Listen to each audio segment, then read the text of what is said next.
नहीं सुनना है, हमें निंदा से दूर रहना, परे, बहुत परे। कह दिया, शिव जी को रोक दिया। शंकर ने जवाब नहीं दिया, शिव जी वहां से चले। शंकर जी तो चले गए, पर सभा में आज भोलेनाथ जी नहीं दिखे। सभा में आज भोलेनाथ जी नहीं दिखे। ब्रह्मा जी ने तुरंत गरुड़ देव को बुलाकर कहा, गरुड़ जरा जाकर पता करो कि भगवान शिव इस सभा में क्यों नहीं है। बाबा देवती देव महादेव सभा में क्यों ना पहुंचे, जाओ जरा पता करो। कोई अपशब्द कहे ना पलट कर जवाब दो, कोई गाली दे ना पलट कर जवाब दो, कोई आड़ा टेढ़ा बोल दे नहीं पलट कर जवाब दो। बदला नहीं लेना अपना। बदला लेने में कई लोगों के तो कुल डूब गए, बदला लेने में कुल डूब गए, बदला लेने में पूरा वंश डूब गया, बदला लेने में पूरी जिंदगी खराब हो गई। महाभारत का चरित्र उठा लो, माता द्रौपदी जरा सी हंसी थी, उसका बदला लेने के लिए पूरा वंश मिटा बैठे।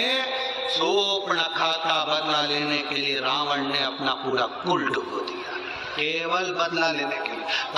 कई हमारे क्षेत्र में लोग ऐसे रहते हैं, मैं उससे बदला लेकर मानूंगा, और बंदूक उठाई ठोक दिया। तूने तो 5 मिनट में उसको मार दिया, और तेरा परिवार आज तक रो रहा है। आधे जेल में पड़े हैं, आधे बाहर रो रहे हैं। ऐसा बदला लेना किस काम का? तूने तो उठाई ठोक दिया, उठाकर ठोका। बदला लेकर मानूंगा, तू तो बदला ले लेगा, तेरा परिवार तो जिंदगी भर रोएगा, तू जेल सड़ेगा, थाने में पड़ा रहेगा, कोर्ट के चक्कर काटता रहेगा, जिंदगी पूरी रोने में निकल जाएगी। बच्चे बड़े हो जाएंगे तो जिंदगी भर बाहर नहीं निकल पाएगा। तो ऐसा बदला लेना किस काम का? शिव महापुराण की कथा को सुनने वाले एक बात अपने अंदर उतार लेना, रावण ने अपनी बहन का बदला लिया था, पूरा वंश मिट गया। दुर्योधन ने अपनी हंसी का बदला द्रौपदी से लिया, पूरा वंश मिट गया। जो जो बदला लेने की ठानता है, उसके परिवार में रोना ही रोना लिखा होता है, कभी सफलता नहीं होती। जो बदला लेने की ठानता है, कई लोग आकड़ में आकर कह देते हैं, कई लोग अभी तुम यहाँ से इधर पीछे के रास्ते से अंदर मत आन दो किसी को, फिर देखना वो बोलेगा देख लूंगा देखो तो बाद में मिल, तू बाद में तेरे को बाद में निपटूंगा, अभी ज्यादा करा दिया ना, तुमने मेरे को चढ़ने दी दिया मंच पे, आ तू मेरे पास, तूने अभी मेरे को देखा नहीं है, अभी तूने मेरे को देखा नहीं। आन दे मेरा समय, जब मेरा समय आएगा ना तेरे को बता दूंगा मैं क्या चीज। और गुस्सा होके गाड़ी उठा के धुड़ धुड़ करके चला गया। आगे गया तो एक्सीडेंट हो गया, हॉस्पिटल में भर्ती हो गया, डॉक्टरों ने कह दिया समय आ गया। अभी कहकर गया था मेरा समय आने में बता दूंगा, समय कब किसका कैसा आ जाए किसको भरोसा है, किसको भरोसा। इसलिए मेरा निवेदन है, कभी ऊंचे बोल नहीं बोलो। किसी से कितनी भी लड़ाई हो जाए, किसी से कितनी भी दुश्मनी हो जाए, कभी बदला लेने की मत ठानना कि मैं इससे बदला लूंगा। बदला लेने में पूरे रावण का वंश चले गया। शूर्पणखा का बदला लेने गया था और मालूम पड़े पूरा शूर्पणखा साफ हो गया। दुर्योधन बदला लेने के लिए गया था कि द्रौपदी ने मेरे ऊपर हंसा है, बदला लेकर मानूंगा, और दुर्योधन का पूरा वंश नष्ट हो गया। घर की माताओं को चाहिए तुम्हारे बेटे की किसी से लड़ाई हो जाए, डंडा उठाकर बदला लेने जाए तो माताएं उसको समझाए हमें बदला नहीं लेना, हमें नहीं लेना बदला। तू लड़ाई करेगा, तलवार उठाएगा, छुरा उठाएगा, बंदूक उठाएगा, मार देगा, थाने में पड़ा रहेगा, तेरे छोटे छोटे बच्चे जिंदगी भर रोते रहेंगे। 5 मिनट का 10 मिनट का गुस्सा 10 साल तक जेल में सड़ा देता है। इसलिए वो 10 मिनट के गुस्से को चूल्हे में पटक दो और एंजॉय की जिंदगी जियो, खुश हो। प्रसन्न चित्त में अपने जीवन को जियो, स्माइल देकर, खुश होकर, आनंद के साथ जियो। समझौता करना जानो, समझौता जब थाने में जाते हो तो टीआई भी कह देता है देखो आपस में मेल कर लो, थोड़ी बहुत बातचीत करो, समझौता करो। उसको मालूम है टीआई को केस चलेगा 10 साल 20 साल 15 साल निकल जाएगा, पुलिस वाले को मालूम है 25 साल निकल जाएगा, ये जिंदगी भर से लड़ाएगा, एक अंदर पड़ा रहेगा। इसलिए समझौता करो। निवेदन है पति पत्नी में लड़ाई हो जाए समझौता करिए, आपस में बच्चों में लड़ाई हो जाए समझौता करिए। समझौता जिंदगी का एक सुख है, क्षमा कर देना एक आनंद है। बदला लेना आनंद नहीं है जितना क्षमा करना आनंद है।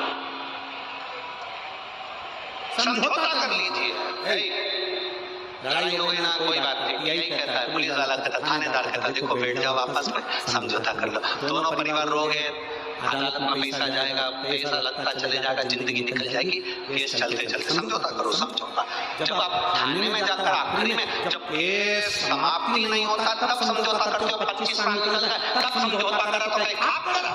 समझौता पहले करिए अपने दिल से, समझौता कर चलिए। मुझे अगर कोई कह भी देगा तो मैं सुनकर निकाल दूंगा, पर किसी को मैं ये नहीं कहूंगा कि मैं तुझसे बदला लूंगा। कभी आड़ा टेढ़ा नहीं करूंगा, मैं समझौता लेकर चलूंगा अपने जीवन में।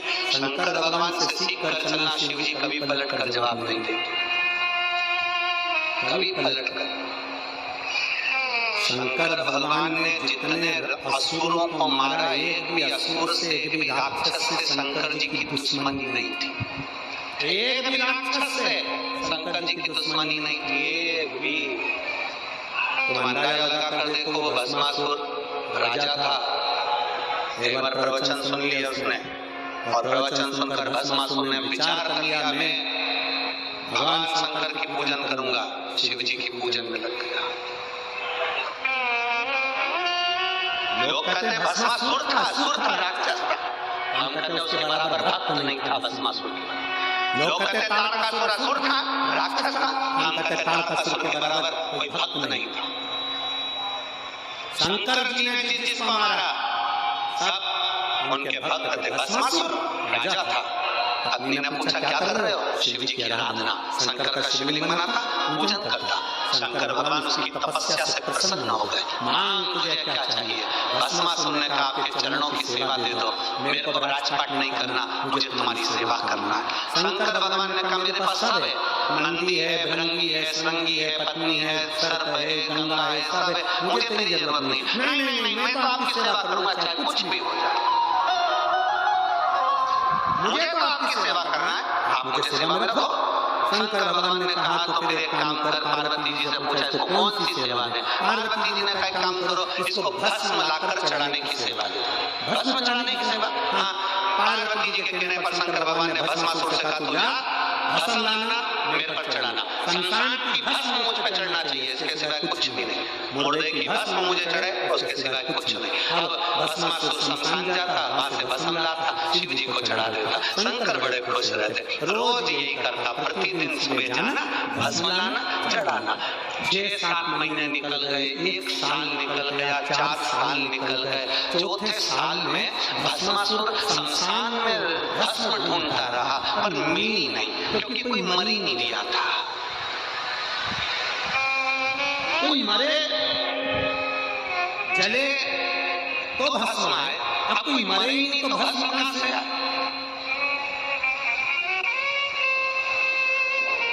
भस्मासुर को बड़ा गुस्सा आया, भोलेनाथ जी ने मुझे सेवा दी और मुझे भस्म नहीं मिल रही है, मैं करूं क्या?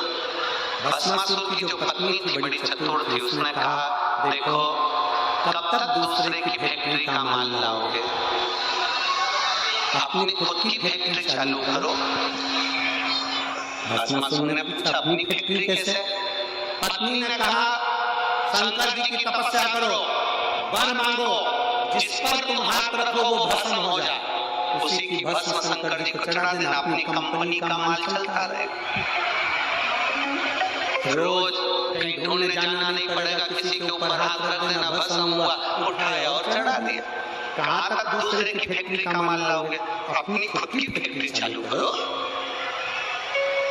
सुन लिया भस्मासुर ने, लग गया तपस्या में। भस्मासुर ने तपस्या करी, शिव जी सामने आ गए, मांग तुझे क्या चाहिए? आशीर्वाद दो, जिससे हाथ रखो वो भस्म हो जाए।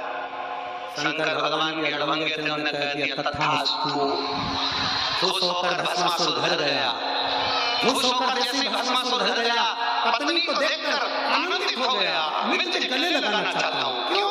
तेरे तेरे पर मैंने शंकर जी से वर मांगी, आज अपनी फैक्ट्री चालू हो गई, मैं तुझे गले लगाना चाहता हूँ। पत्नी भाग गई पीछे। पत्नी को लगा मेरी दवाइयाँ काफी महंगी होती थी। पत्नी को लगा फैक्ट्री की कंपनी का माल सबसे पहले मेरे ऊपर यूज कर रहे हो। पत्नी भागी। पति ने कहा कहाँ जा रही है? पत्नी के मैं भी आ रही हूँ। पत्नी भागती गई। पत्नी ने सोचा कब तक भागूंगी, कुछ अच्छा कर देती हूँ। इतने में पत्नी ने अपने पति से कहा, सुनो जी, वो भोलेनाथ है, शंकर जी है, अड़भंगे हैं, शंभू हैं, इतने सीधे हैं, जो मांगता है उसको दे देते हैं। कभी कभी उनका दिया आशीर्वाद भी लगता ही नहीं है, इसलिए प्रैक्टिकल करके देखो क्या उन्हें सही में आशीर्वाद दिया है। तो इतने में पत्नी ने बोला, तू मेरे पास में, मैं तेरे सर पे हाथ रख के देखता। पत्नी बोली, मेरे पे नहीं, जिसने दिया उससे पूछो।